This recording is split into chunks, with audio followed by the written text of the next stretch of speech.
Hello mga kol, welcome back sa ating YouTube channel, Surplus TV. Sa bago lang sa ating channel, huwag niyo kalimutan i-like, share, and subscribe. Then click na rin natin notification bell para lagi updated sa ating mga susunod na video uploads kayo ito. Ngayon mga kol, pakita natin yung ating Sporty Edition Suzuki Every Wagon 4x2 double power slide G6A engine, 660cc, 63 horsepower. So check natin kung ano yung package ng ating unit at magkano yung ganitong setup. Ayan, so makita natin dito Every Wagon emblem. So yung kulay ng ating unit is metallic dark gray, 3-layer headlight. Ito yung ating high beam, low beam, park light, at saka yung ating signal light. So sporty grills. Ayan, makita natin dito meron siyang fog lamp. Yan po yung original na fog lamp sa ating mga DE64W. Ayan, meron din siyang mga body kit dito mga kol. Ayan, so original po yan na body kit ng ating unit. So makita din natin dito fender light. Meron tayong 14 inches Japan original na mag-wheel. So fully undercut po yung ating unit. Ayan, so makita natin dito meron tayong chrome side mirror with lights. Ayan, kumpleto siya sa rain visor, chrome handle. Ito yung additional. So makita natin meron siyang Suzuki. Yan, so yung original nito is wala po siyang chrome dito. Ito lang yung chrome. So pinalagyan ng ating customer. Ayan, so meron siyang auto step dyan sa gilid, pakita natin yan mamaya. Din dito meron 14 inches mag wheels pa rin. Then brake drum, yung harap is disc brake. Ayan, so fully undercut din yan. Ayan, so ayan, meron siyang body kit dito. Yung Every Wagon is ganito po yung ating tail light, nakatayo po yan mga kol. So ito yung ating brake light at saka yung ating park light, reverse light, din yung ating signal light. So makita natin dito meron pa siyang original sticker na turbo. Yan, meron siyang chrome dito or stainless. Ayan, dito Every Wagon emblem, Suzuki emblem, then chrome door handle, then third light. Ayan, so meron tayong sticker dito sa ating channel. Then ating spoiler original sa mga DE64W na mga unit. Yan, dito meron din tayong nilagay na plate holder para hindi mabend yung ating plate number. Then dito meron tayong step board dito sa likuran. So yan po yung mga request ng ating customer na ilalagay sa kanyang unit. Then dito makita natin dito meron tayong third set, dalawa po yan mga kol. At the same time pwede natin to gawing storage box. Ayan, yan dito makita natin naka plastic na po yan lahat, brand new yung matting. Then yung ceiling natin is bago na din, hindi katulad yung original. So ayan, then check natin yung power slide natin. Ayan, lumabas po yung auto step natin. Yan, so yung cover natin dyan brand new na din. Yung seat cover natin bago na din.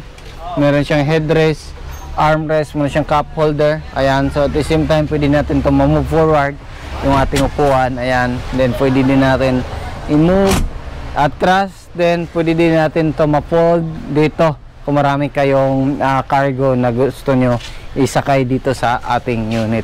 Ayan, dito naka-plastic na po yan lahat dyan mga kol. Ayan, makita din natin dito yung ating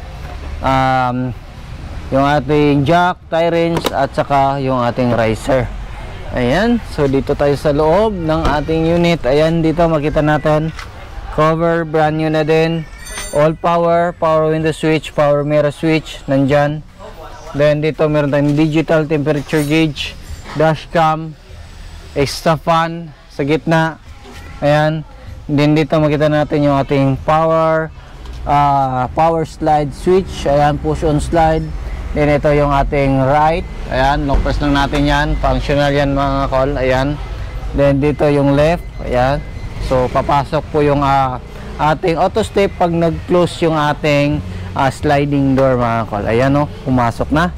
Then dito makita din natin yung ating fog lamp switch, blue light sa ating side mirror. Ayan, then dito meron tayong 9 inches Android stereo with reverse camera po yan mga kol. Ayan, so dito meron siyang neck pillow, headrest, ayan, armrest, meron siyang lagayan dito, cup holder, meron din siyang extra lagayan dyan. Yan, dito brand new na din yung matting natin. Ayan, so check naman natin dito. Ito yung ating parking brake pedal din yung ating accelerator pedal. Ayan, so meron siyang mga ano lahat. Meron siyang passenger handle. Ayan, so check naman natin yung makina natin. Ayan, start at turn na natin. Ayan, so yung mileage ng ating unit mga kol is 729. Ayan, so makita natin dito yung sa gas natin, check engine, sa indicator sa gear natin. Ayan, then yung ating power steering indicator, cold start indicator, battery indicator, din yung ating oil indicator. Sa katabi ng cold start, makita natin yung ating overheat indicator dyan mga kol. Yan, so dito yung ating power, yung ating signal light. Yan, yung signal light, headlight, park light, then headlight, high beam, then yung low beam sa taas. So hazard switch nandito. Ayan, so meron din tayong mga extra lagayan. Ayan, ano dito, lagay ng card or cigarette filter. Pwede dyan. Aircon switch, ayan, nandito. Yan, so yung dashboard natin is back to original po yung ating kulay. So try na natin yung makina natin. Ayan, so first standard this day. So naka cold start po yan. So tingnan natin yung makina dito, kung ano yung makikita natin.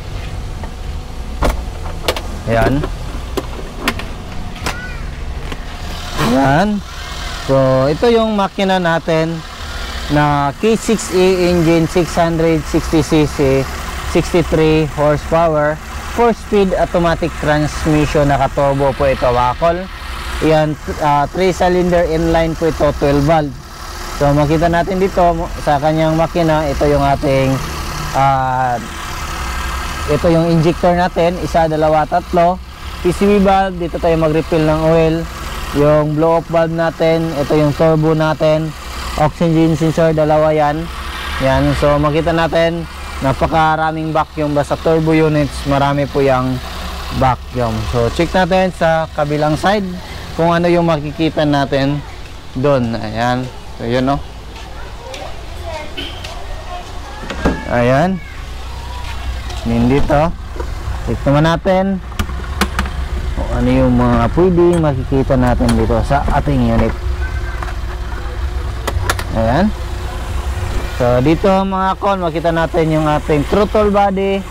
Ayan, so map sensor natin, TP sensor, IECB. Ayan, then dito yung ating alternator, aircon compressor. Then ito yung ating oil gauge, transmission or ETF gauge. Ayan, and dito yung ating main fuse box. Ito yung ating air filter housing, din yung ating ECU. Ayan, so yan po yung makina natin. Try natin yung power ng ating makina kung ano yung nila. Ayan o, very powerful po yung makina natin mga kol. So pakita naman natin yung hood kung ano yung laman dito. Ayan, kita natin dito mga kol. Ayan,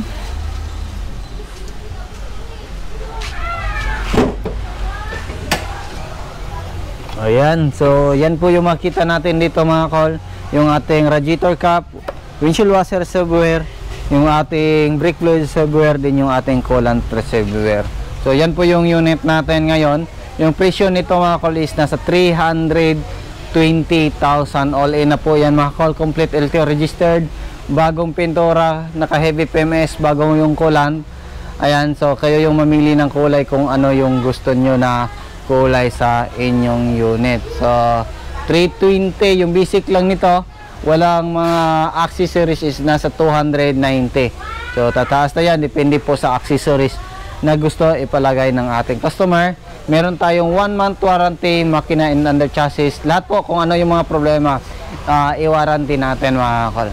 So yung gawaan ngayon 4 to 5 months bago matapos, mid to order po tayo.